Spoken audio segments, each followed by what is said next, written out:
بصوا يا جماعة، زي ما أنا كده في أوقات كتير بحب أجيب قهوة مختصة وسبيشاليتي كافي وسنجل أوريجين والحاجات الجميلة الغالية الحلوة دي، بيجي عليا أوقات برضو بحب إن أنا أجيب لأ قهوة تجارية، وكمان مطحونة جاهزة. يعني بصوا، اللي هو مجرد إن هي أهي قهوة مطحونة، اللي هو بس يعني بكون جاي بقى في وقت اللي هو مش طالبة معايا بقى ان انا اوزن واطحن، لا انا بس مجرد ان انا عايز اعمل كده واحط هنا واركب في المكنة وبس، لا اكتر ولا اقل، حتى من غير موزن، يعني مجرد حتى عاملة الباسكت وخلاص.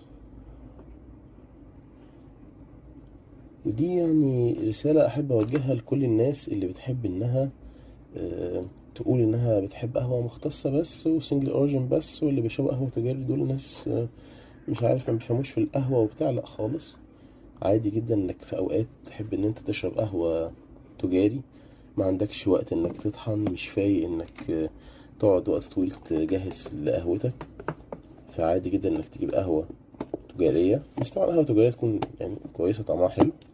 النوع ده من اللافاتزا حلو، اللي هو الكواليتا روسا ده. لكن انا الصراحة بفضل اللافاتزا الاورو، اللي هو الاورو الجولد، ده احلى والطف شوية، بس برضو الكواليتا روسا ده جميل. ف دي يعني رسالة كده حبيت أفك بيها معاكم، إن أنت ممكن في أي وقت من الأوقات إن أنت تطلب قهوة تكون قهوة تجاري، مش قهوة مختصة ولا سنجل أوريجين ولا حاجة، لأن أنت ما عندكش وقت أو ما عندكش دماغ إن أنت تعمل الكلام ده كله، مرهق، زهقان، مش فاضي، الكلام ده كله. فأنت تجيب قهوة تجاري بس نوع يكون كويس، وبالمناسبة ده نوع يعني مش رخيص، ده نوع غالي. فتجيب القهوة وتحطها كده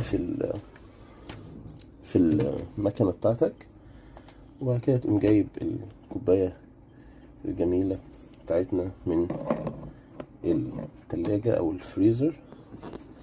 استنى عشان خاطر تشوفوا القهوة كويس وهي نازلة، وتقوم دايس على الزرار كده